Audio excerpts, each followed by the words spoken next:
Yeah, welcome in. Welcome back to another episode of the Format Podcast. This time, special members only edition.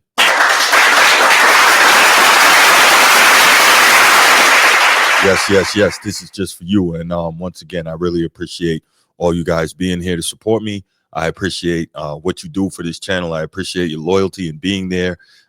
Just about every time I go live, I appreciate the fact that you guys, if you're not there when I go live, that you guys watch the video later, you comment, you support, you share. All that means a ton to me. And of course, I appreciate the fact that you actually subscribed and became members of the channel. That means a lot. So shout out my main man, Be More Bruce. Shout out my first member, Laker Nation. Shout out Chief Sid Bubba and the boys from Annapolis.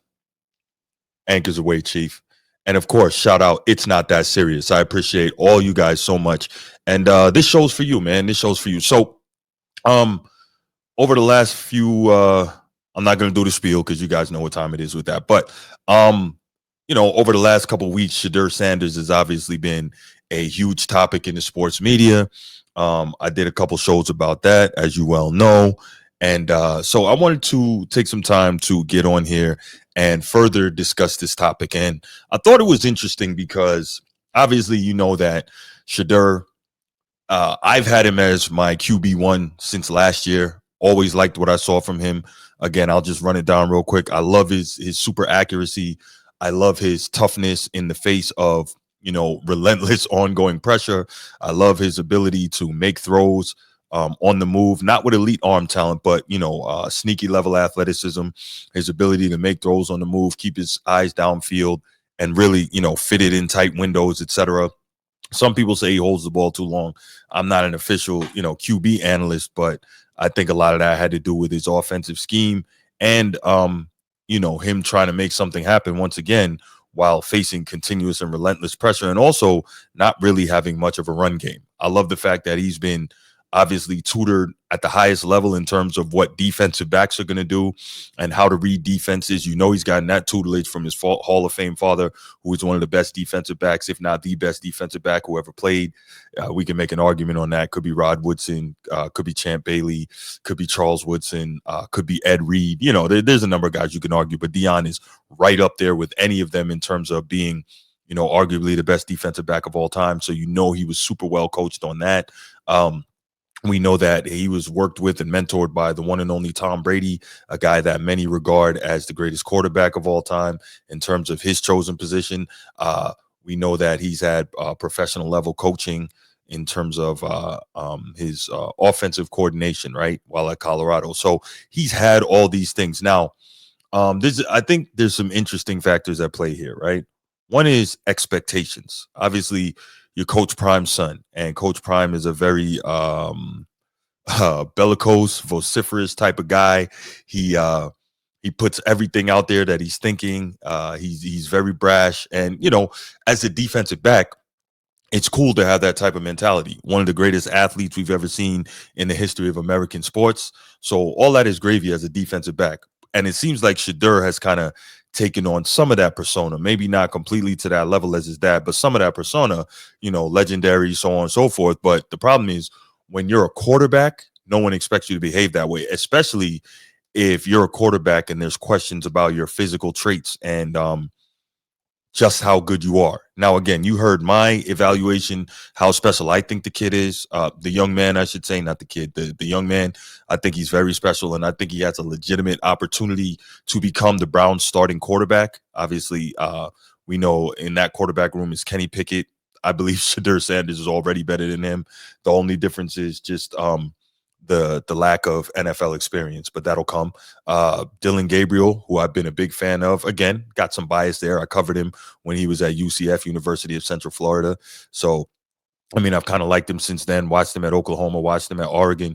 Think he can make a lot of throws. Not super athletic. Again, a little more athletic than a lot of people think, but not super athletic. Not a huge arm. Not sure how he's going to be able to handle, if Cleveland even keeps him, how he's going to be able to handle that cold weather. Obviously, being a kid who's originally from Hawaii, then went to school in Florida, but he got some.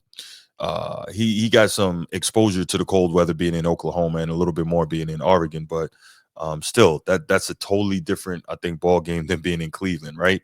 But I do, regardless, believe that Shedeur is better than him. Joe Flacco, my guy January Joe, won a championship with the Ravens back in 2013. That's a long time ago. That's 12 years ago. Now, obviously, we know Joe Flacco can still play, but at this stage in his career, no one's expecting him to be the guy, although he had a heck of a year 2 years ago in Cleveland, took them to the playoffs. But I think he threw 5 picks in that playoff game, if I'm not mistaken. I want to say, was it against Houston? Maybe Kansas City. But the point is, threw a lot of picks and literally threw the game away. So there's a very good and Deshaun Watson, of course, is another quarterback in Cleveland. But what's the likelihood he plays trying to recover from an Achilles? Again, I've said it before. I'll say it again. I believe he's played his last game in the NFL. He's got plenty of guaranteed money. Nobody wants to deal with the kind of stink around Deshaun Watson, of course, with his accusations of SA all over him, and then of course the fact that even in his time back on the field, he hasn't shown that he's anywhere near what he once was, right? So you have all these things, and that to me gives Shedeur Sanders, if he keeps his head on right and really just focuses on the work, that gives him a great opportunity to be the type of player that it appears to me he has the capability of being. And I fully believe that maybe by, mid-season next year, he could be the starter. And really, if things kind of break his way, he could start the season as the Cleveland Browns starter. I'm not saying that's going to happen, but I think he fell right into the perfect spot, despite the fact that should he have gone in the 5th round? Of course not. In my estimation, once again, he should have been a 1st-round pick. Cleveland needed a quarterback. They should have took him. The Giants needed a quarterback. They should have took him. The Giants traded back up into the 1st round, still could have got him and didn't take him. So that shows clearly that there's different things going on. So there's a lot of speculation, I think, going around in the sports media. There's a lot of speculation among fans. There's a lot of speculation in general.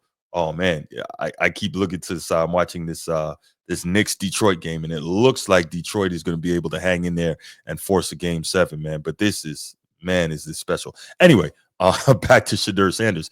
I'll say that yeah, there's a lot going on there. A lot of people didn't want to deal with necessarily what they thought could be the Dion slash Coach Prime, prime time effect in terms of maybe him being a, what do you call that, I don't know, the type of parent that hovers. I can't remember the exact term, but the type of parent that hovers over their kid. Although I can't imagine that Dion will be doing too much hovering, being as he's got his own program to run in Colorado. He just signed a 5-year extension for about $55 million. So he's got plenty of money and a lot to do there in Boulder. So I think that there's just a lot going on, a lot of things that coaches and general managers were concerned about, et cetera, et cetera.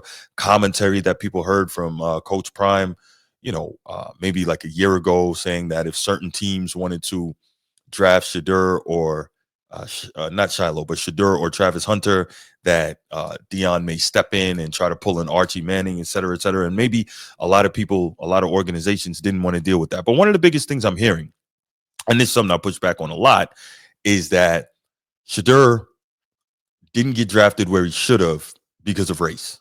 And while this is America and race is unfortunately a factor in a lot of things that go on in our country, it's not a factor in everything that goes on in our country. And I say that to say I don't believe at all that this Shedeur Sanders thing was about race. Now, maybe it was about class. Maybe people didn't like the fact that, he's got a lot of money already. They're concerned, is he going to be driven to be great?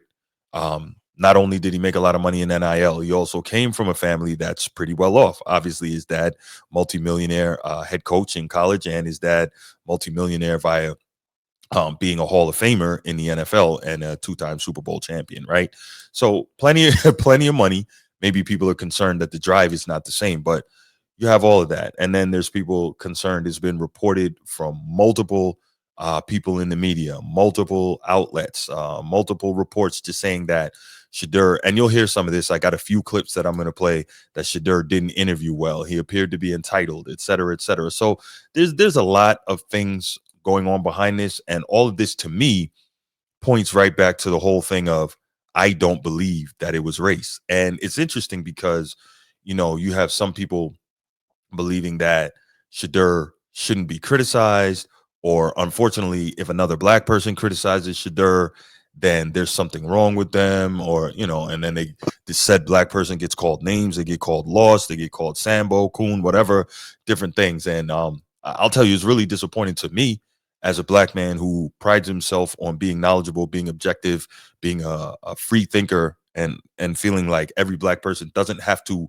view every situation the same way, and doesn't have to move the same way, speak the same way, dress the same way, eat the same way, act the same way, that we get denigrated by our own in situations where people are in situations where people have a different mindset on things, right? So anyway, with this Shedeur Sanders thing, what I wanted to do was I wanted to play a few different clips from a few different voices that we have. And some of these voices are Chris Broussard, who we know is he's a pretty smart sports guy. He's been a sports reporter for many years, 30 plus years. This is a guy who, while always acknowledges the presence of race and will speak to racism where it's there, he had his comments. Jamel Hill, a longtime former sports writer, and now she still does some sports stuff. She has a show on YouTube.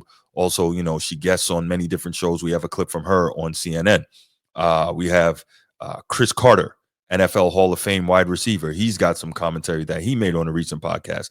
And then we have NFL insider reporter Tom Pelissero giving some more information on things that he heard in regards to Shedeur Sanders and why he ended up sliding all the way down to pick 144 in the 5th round. Again, is it my opinion that he should have ever been in the 5th round and been pick 144 with how good I believe he is and can be?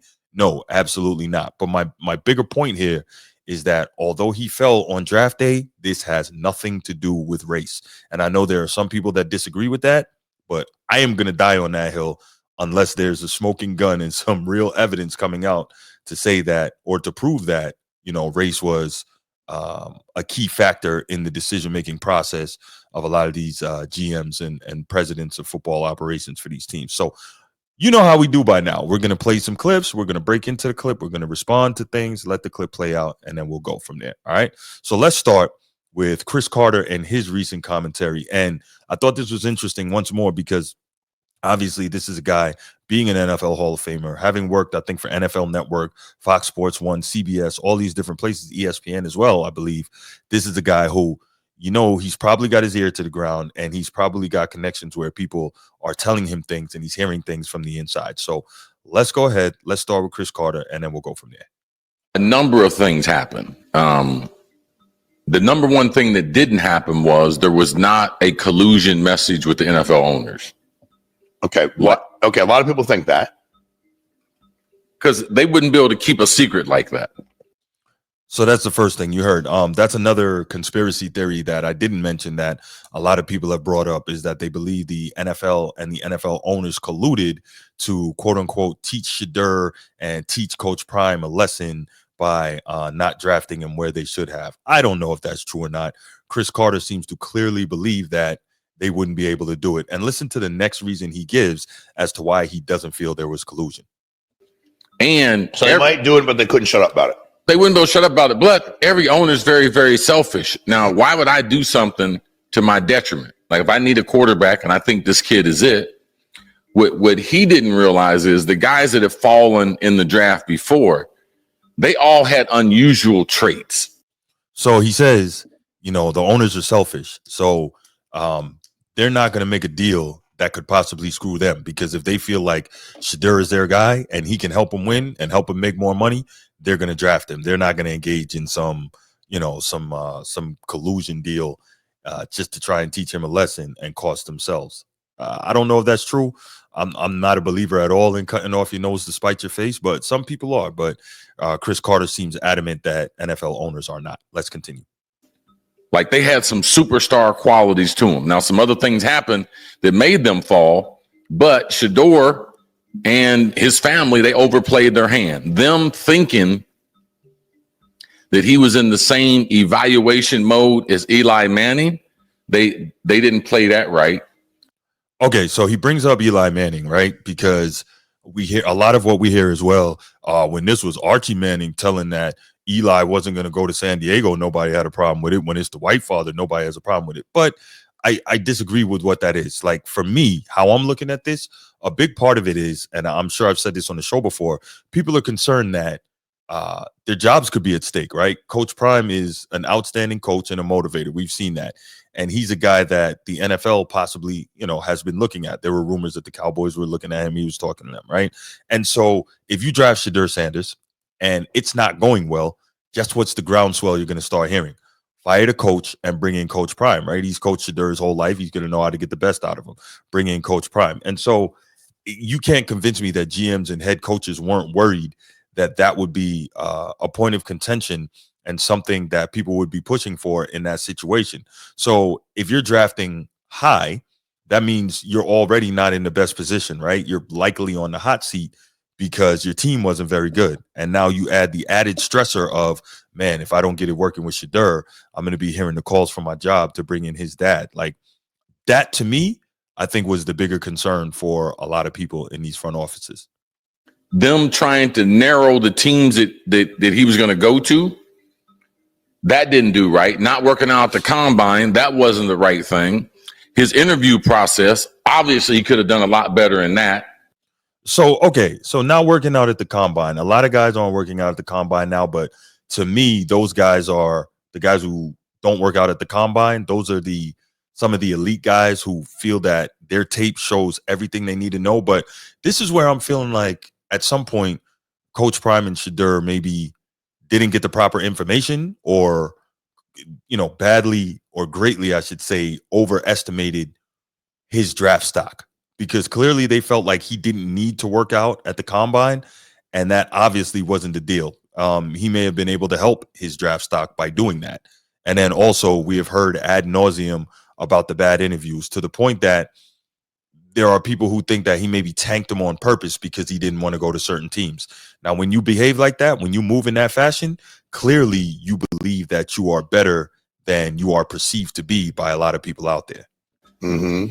A lot of people left that meeting, felt he was very, very entitled. Which meeting? Like, because they said Brian DeBall, Giants coach, had said he didn't like the meeting. He asked him, he had some book, was his playbook or something he was supposed to know, and he said he felt weird about it. I don't know who else said they didn't like the meeting with him, or was just people behind the scenes saying they did. Well, the thing about it, they didn't draft him. I know that. So it's not the tape, and he likes guys to be a little more open before he lets it go, and he doesn't have a big time arm. He's not a big guy. He's not overly athletic. Mm-hmm. So his measurables are not, say, first round measurables. Okay, so let me make an analogy here, right? He's super accurate, doesn't have a big time arm, not super athletic. Who does that remind you of? Drew Brees, right? But even Drew Brees was a second round pick, ended up going on to be a Hall of Famer, one of the greatest quarterbacks in history statistically, right? But the point here is Drew Brees didn't slip to the fifth. Shedeur Sanders slipped to the fifth, right? So I get that. But I'm looking at a situation like that. Drew Brees might be a good analogy, right? Shedeur can stand in the pocket and pick you apart. He can move and he can work the pocket and he can make these throws. And so the difference is I'm really disturbed. I would love to know if it's true or if people are just smearing his name that he interviewed that poorly, right? Because if he did interview that poorly, that's bad on Deion for not having him properly prepared. Deion has all the money. I've been saying it. He should have hired a PR firm to get his son ready for that portion of this process, the same way he poured into him physically to get him ready for the portion of the process and being a great quarterback. He should have gotten him ready on that front. And so I would be really saddened and disturbed if it really is true that he bombed these interviews. And I would be even more saddened and disturbed if he bombed the interviews on purpose. But he played football like a first rounder. But his tape's first round tape. But his measurables are not first round measurables. Well, you don't play football all the time. You're a human being the rest of the time. And how you're going to be in the locker room, how he already came up with this line of merchandise, legendary. So I'm not mad at the merchandise thing, right? I'm just having to accept, that that's how things are, today in the modern day, right? In terms of having the line. My thing is, should you be legendary before you come out with a line? Yeah, probably. You should do something on the next level. But I'm sure somebody came to him and said, hey, here's an opportunity. Go ahead and do this. Strike while the iron's hot, right? Like we've talked about it before on this show, how back in the day, it used to be prove yourself, master your craft, and everything is going to come to you. But now it's build your brand first and then master your craft. I think that's backwards, but that just happens to be how things work today. So if you wait and say, yo, listen, I'm working on mastering my game and being the best I can be, blah, blah, blah, you might miss out on the money train. Literally, you might miss out on a huge opportunity because I mean, me personally, I can't really see how that works, but that is how it works, right? You got to, again, strike while the iron's hot, get what you can get while you can get it. But, I understand that's how it goes, but I can also see Chris Carter being an old school guy and maybe a lot of the front office people in the NFL being old school guys, not liking the fact that he's doing all of this before he's proven anything. It would have even been one thing if he had maybe made the college football playoff at Colorado or won a championship or won a Heisman, something like that, right? Okay, you got a little more to lean on and to stand on, but he didn't do any of those things. And so now to put out a line, apparel line or a merch line, whatever you want to call it, legendary, is one thing if your tagline is, hey, let's be legendary. I'm trying to become legendary. I'm working to be legendary. But you're saying you're legendary already. And the question is, what legendary thing have you done? Like he's already calling himself legendary. All those things are problems. Right now, he's working check to check, man. Like he's not going to get a big signing bonus. There's not going to be a big guarantee. Any day they want to get rid of him in the week, they can get rid of him. Don't we think Shedeur is smart enough to know he's not at Jackson State and he's not at Colorado? No. You don't think so? I listened to too many of his answers. I saw too many of the outtakes. I saw too many times he was working out with other players, and he said things that I thought were highly questionable. Now, listen to this. This part right here is big to me, and I can see why this would bother NFL front office people. Check this out. For my franchise quarterback. So like what? When he was working out with Cam Ward, him and Cam Ward, the number one pick. Yeah. Hey, man, you want to cut a rap video together? No, I want to be known as a football player. And he's like, what do you do for fun? He's like, I play football. So I get that Shedeur wants to rap, right? Shaquille O'Neal, he was rapping when he was young in Orlando doing his thing. Now, basketball's a little different, and Shaq was actually a very good rapper, but that's a different thing entirely. Shedeur is terrible at rapping, but not really the point here. I totally digressed there. But the point is, that NFL decision makers want to believe that their franchise quarterback is all about football first and foremost. They want to believe that. Now, again, we know this is a totally different world, many more opportunities, many more distractions, but you want to at least believe that your guy is all about football. And Cam Ward, whether he is or is not, presented the image that he's all about football, right? You want to cut a rap video together. First of all, if you're Shedeur, why would you ask that question when you know the cameras are rolling, right? Even if you want to ask him that when the cameras are not going. Like, that just wasn't a very bright move at all, right? Because again, being Coach Prime's son, everything you do and say is going to be picked apart. So this is what I don't get. Why are you not putting your best foot forward? I really don't understand that. So even if you want to ask him, hey, you want to make this rap video, do it when nobody's looking. Do it when there's no cameras around, no microphones, but you're going to do it on camera. Not very smart at all. Why wouldn't you sit down with people? And something these kids never understand, even if you're a top 10 pick, you're in the NFL for a long time. Yeah. So your interview, your tape, people in the room that see you, someone can like you in the room. They might not draft you 5-10 years later, man. You're looking for a guy, you're looking to trade, and they remember your interview. So I hadn't even thought about that part of the argument. Makes a lot of sense, though, that people are going to remember these things and you're putting stuff on wax out there, right? Because again, man, first impressions are hard to break. When people start thinking about you in a certain way, you can change, you can do better. It is really hard. It takes a long time to break people's thoughts of you in terms of if they have a negative outlook on who they think you are, man. It is tough. And so he had to take that into accordance, right? How many players stay with their whole team their entire career, right? So all this tape you're putting out here, people are still going to look and say, oh, nah, man, I remember that. Nah, I don't like that. We don't need that guy. We can move on unless he's done like, the proverbial 180. Yes. It's a small world. This whole thing with Dion and the media and everything, like it's out of control. Like, it did not help him. It helped him make money in college because he got followers, but it actually hurt him as far as him getting a job as an NFL quarterback. You mean as Shedeur, his social media stuff with Shedeur? Yes, It hurt him. Yeah, what else hurt him? I know you've let me tell you what he understands today. Okay, he ain't running shit. So I know a lot of people did not like that comment. I loved it. And let me tell you why I loved it. Because obviously I served in the military, and the family I come from was very much an order of things type environment, right? Obviously my pops, my mom's, and then us kids, right? So it's a function of y'all don't run anything, you don't control anything, you do what we say. In life there's an order of things, right? And in general in life there's an order of things. And so I'm probably an old school cat. A lot of people don't like it, but that's fine. I truly believe that in life there is an order of things, and when you are an employee, not an employer, you cannot expect to run stuff. And sometimes employees do need to be checked. Like if you're not cutting the check, if you don't work for yourself, you got a boss. And sometimes you need to be reminded that you aren't running ish. And so I like that Chris Carter said that clearly. Well, not clearly, but it appears that some people were under the impression that he needed that reminder, and he has it now. And let's see what he does with it. Okay. Yeah. Let me tell you what, they taught him a great lesson. Okay. Like, you don't have this figured out. Your dad don't have this figured out. So again, I guess, wow, if you are watching this Knicks game, Jalen Brunson just hit a bombshell 3 that might be the end of this series. That was crazy. Oh my gosh, that's a big time clutch shot.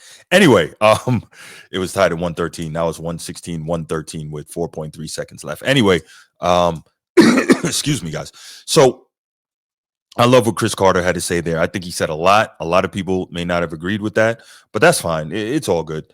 But yeah, he said a lot, and you have my thoughts on that. So now let's go on to Chris Broussard of Fox Sports 1 and First Things First. And he's going to give his thoughts on this. And now, mind you, Chris Broussard is a guy that he will not hesitate to call out something if he perceives it to be racist or racism. And so that's why I definitely wanted to use this clip, because he lets it be known his thoughts on this. The elephant in the room for a lot of people, race. Because some people are saying race, yes. Deion because he's black, a white father, would they have viewed that way? Look, are there owners in the NFL that maybe if it was a white father acting as Deion, wouldn't look at it as bothersome? Perhaps, probably, right? But here's the truth. Cam Ward, obviously, black quarterback chosen number 1. Second straight year, black quarterback chosen number 1. He's the 7th black quarterback that's been chosen number 1 in the draft. All right. 2 of the teams that overlooked Shedeur, Andrew Berry with the Browns, the GM is black. And if you're right, coach, it was a white owner that said, go draft him. All right. We saw the picture. He didn't look excited. The Steelers, Mike Tomlin, black coach, they overlooked him. And if you look, I keep looking at the war rooms, and when they have it, that was like the blackest war room in the league. Get more brothers in the war room, NFL. My goodness, it's like ridiculous. Where are the brothers at? But then you go to the reporters. The reporter that reported that people thought Shedeur was brash and arrogant was black, Josina Anderson. So let me say this before we go on, right? And the reason Chris Broussard is highlighting all these things, I think he's highlighting all these things by saying, like, this is pushing back on it's racial, the anti-black narrative, right? At some point, I think we have to stop trying to make everything about race. And I think at some point, we got to understand here that is the NFL completely fair? No, absolutely not. But the black quarterback thing, I think we could put that to bed now. And he's dropping the knowledge on that, right? 7 black quarterbacks overall have been the number 1 overall pick. The last 2, I think the last 2 Super Bowl MVPs been black quarterbacks. 2 out of the last 3 most valuable player awards have been black quarterbacks. Like, black quarterbacks are doing the damn thing. So at some point, we got to kind of stop pushing that narrative, because when are we going to realize that it's probably not true anymore? Let's continue. Reporter who said that Jonathan Jones, African American, says that the feeling was Shedeur sandbagged. That's a direct quote. Sandbagged some of his interviews, purposely didn't do well because he didn't want to go to those teams. He was African American. When we start the season, week 1, anywhere from 15 to 17 of the starting quarterbacks will be black. So that is more than half or more of the starting quarterbacks in the NFL will now be black. At what point are we going to stop with this narrative about black quarterbacks? At what point? Now, if you want to talk a different thing about black quarterbacks, a lot of times not being given the same amount of tools to work with as their white counterparts, okay, cool. We can have that discussion. That could be a legit one. But in terms of black quarterbacks not having opportunity, yeah, I think we can say that that's it's a wrap for that. I really think so. But let's continue. So I'm just saying, like, race, maybe it was some sort of factor, but it was not the dominant factor in this situation. So I don't think it was a factor at all, honestly. Now, if you say class in terms of Shedeur having money, Shedeur coming from a wealthy family, his dad and the quote unquote power he wields, although I'm not sure how much power he would wield in NFL circles. He's a college coach. Like, I don't know why they're overly concerned about that, other than, as I mentioned before, the thought of a coach and a GM possibly losing their jobs to bring in Coach Prime if you draft Shedeur and it doesn't work out. But for the most part, like, Coach Prime at this point, he doesn't wield power in NFL circles. Clearly, he's misguided because he didn't have the proper information and vastly overrated, what NFL decision makers thought about his son and his son's ability. So there's that. So, like, the whole Deion thing, not so much, right? But I hope that what we're getting here is that the black quarterback narrative, unless you're going to say that black quarterbacks often don't get as much to work with in terms of weapons or offensive line, etc., that is probably something you could legitimately argue. But if you're saying they're not getting opportunities to play, yeah, we could put that one to bed. And, again, some of the best quarterbacks in the league are black quarterbacks now. So yeah, we can hold off on that. All right, next up, Jamel Hill, who is another African-American sports media personality and journalist, and someone who does not hesitate to call it out if it's racial or racist, right? She won't hesitate to call it out, but she had commentary on this as well. She was on CNN last week, and she was discussing this, and so we'll go ahead and listen to what she has to say. I can't believe this is the number one skeptic of the NFL. I'm somebody who many times Atlantic and in shows like this have talked about how this league has a lot of racist underpinnings. They, as you mentioned, have a terrible track record. So I'm the last person to throw down the cape over the puddle for the NFL. But in this case, it wasn't about race. I think it had everything to do with the fact that they did not value Shedeur Sanders as a talent, as that kind of surefire, he's a lock as a first round or top 5 kind of guy. So that's the part that's interesting to me, because we've seen a lot. We have seen some worse players than him, go high, I guess, depending on the draft year. Now, real quick, I'll say that Bruce, when I said last night, I think it was last night, that whatever show it was, I said that Baker Mayfield was a better college quarterback than Shedeur Sanders. He thought I was crazy. And I'm like, I don't know how anyone could believe that Baker Mayfield was not a better college quarterback than Shedeur. He's a 3-time Heisman Trophy finalist, 1-time Heisman Trophy winner, college football playoff participant. And, on leaving, he had set the record, I think, for passing efficiency before it was broken the following year by Kyler Murray. So record-setting, award-winning college football playoff participant.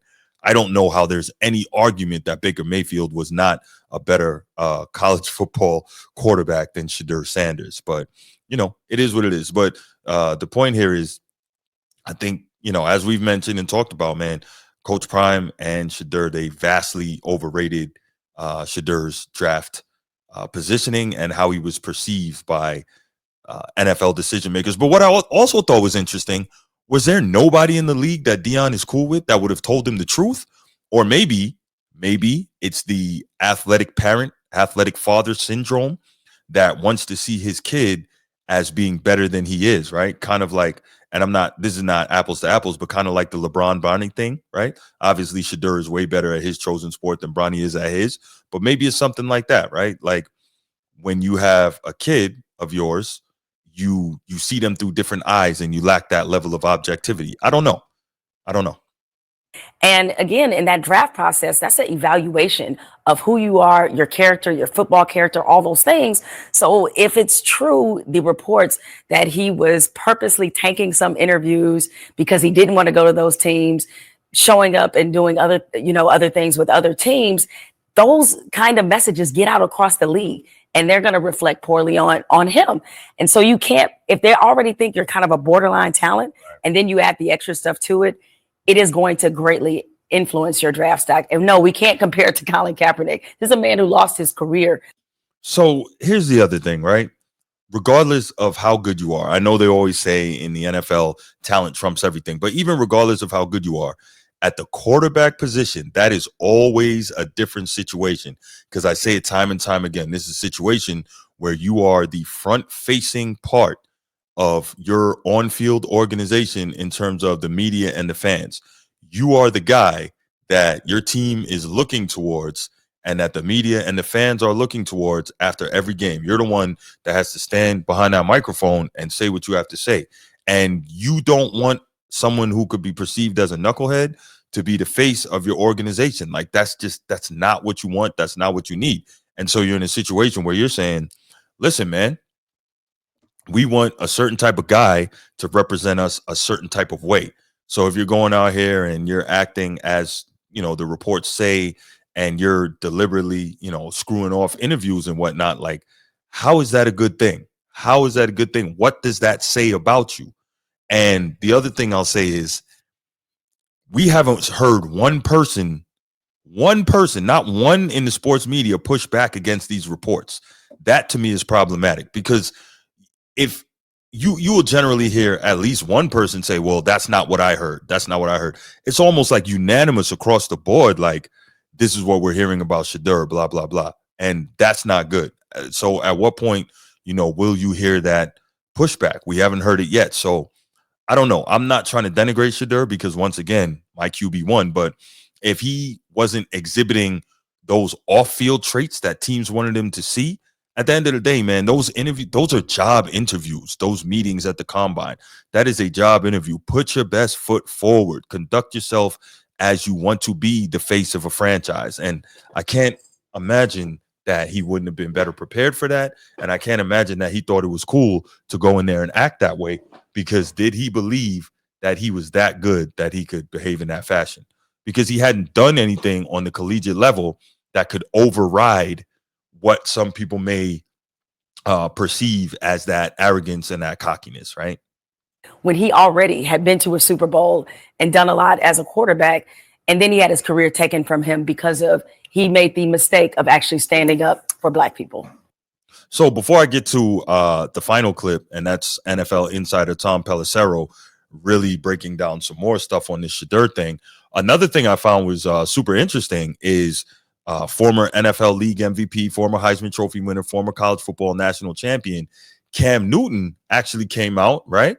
And he made the statement. And remember, this is the guy, be you, unapologetically you, blah, blah, blah, all that nonsense. And he came out and he told Shedeur, like, yo, listen, lead with the work, not with the antics. I'm paraphrasing here. But so if Cam Newton is saying that, then something is not right in the way Shedeur is conducting himself. Because if we remember, like, we may look at Cam Newton now and say, yo, this dude looks like a weirdo, he looks like a clown, whatever, right? But if we remember Cam Newton, when he came out and came into the league, this guy had just finished, arguably the single greatest quarterback season in the history of college football, right?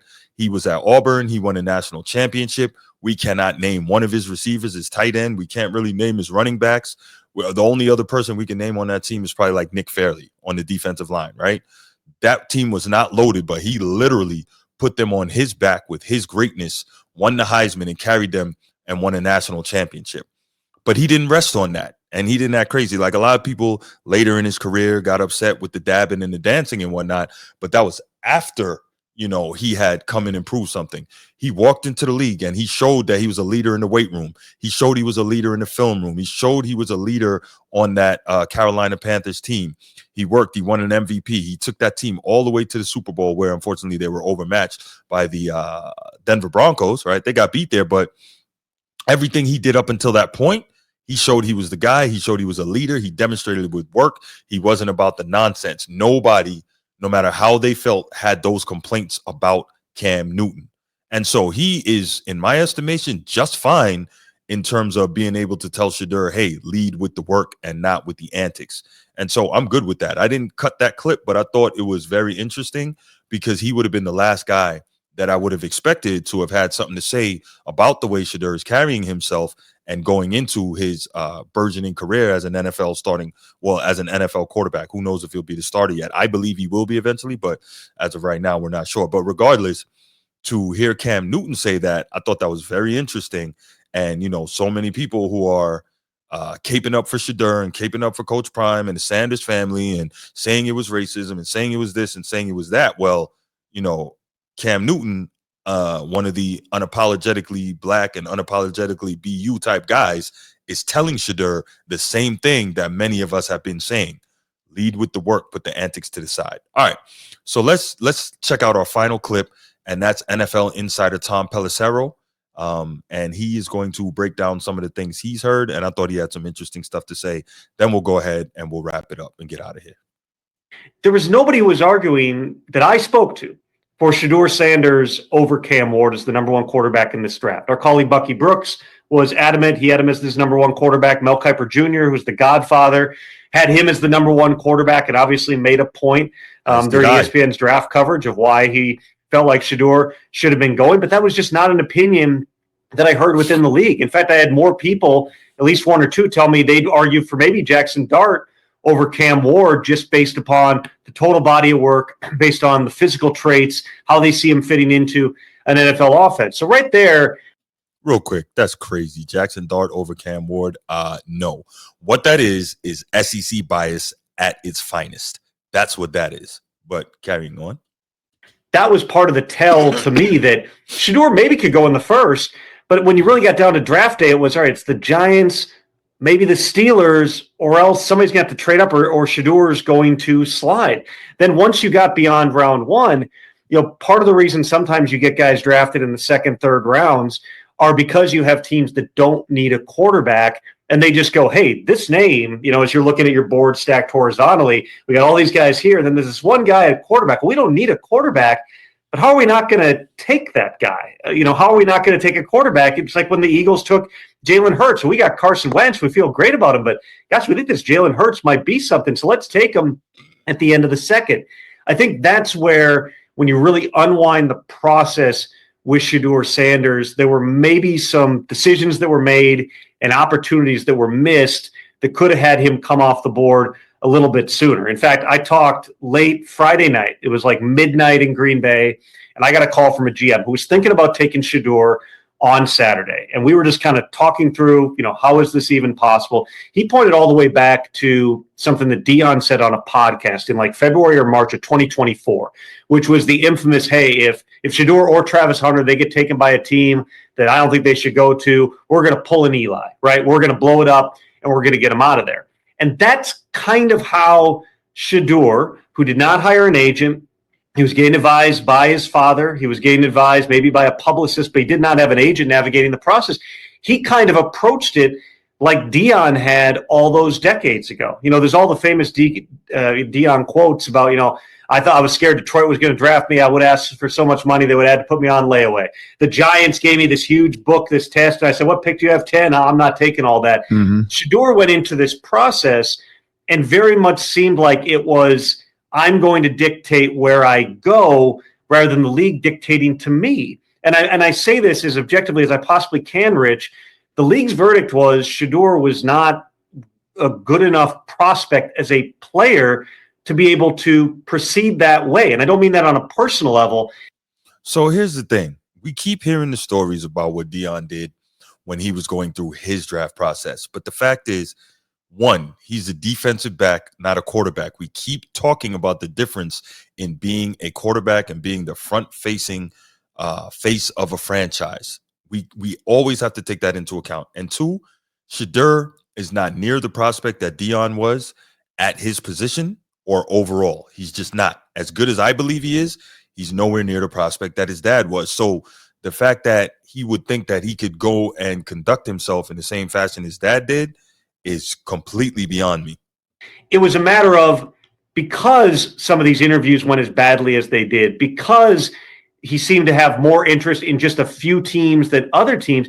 There were some, I'm sure, general managers, scouts, coaches. There were a lot of people that told me they were turned off by the process. Those are the very people that once Shedeur gets out of the first, second round, they might have had a third round grade on the guy. And it's like, we didn't have a good experience. In other words, he didn't answer some of those questions, whether as a player or a person. There were questions other teams had that never got answered. So on that level, maybe we shouldn't be surprised that he ends up going, albeit in the fifth round, to one of the teams that did get the work. The Browns did have him in on a visit. They did get to spend the additional time with him. And for all that said, Rich, if Shedeur wants to play sooner than later, I can't think of a better place he could have landed than Cleveland. Yeah. And that's the thing I talked about, man. I think, and I'll keep saying it, I think he's in a perfect spot. He's in a spot with a run-heavy offense, and that's always a great friend to a young quarterback. He's got a quality tight end. He's got an elite defense, and he's got a legitimate opportunity to beat out the other quarterbacks in that quarterback room. Just keep your head down. Keep working, young fella. I truly believe that he's going to be the starter at some point this season, and I believe that he's that good. He can be a difference maker, but you got to do it. You got to do it. So all the other stuff, we can put it to the side. It's all over. It's all done now. No reason to continue harping on it. I wanted to take the time and discuss it and look at it from the different vantage points of different people discussing all these things. And I wanted to do that, but it's all over now. And let's get to it, man. Let's get to work. Put all the cameras away and all that. Like, I know that social media is a way that, guys make money and all that. But now focus on mastering your craft, Shedeur. Focus on securing the job and mastering your craft and just get busy. That's my thought.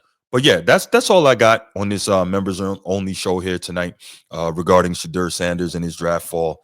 So I would love you guys' thoughts in the comments on this. I know there's going to be some people who are not going to agree with a lot of what I had to say, but that's cool. It's the spice of life, right?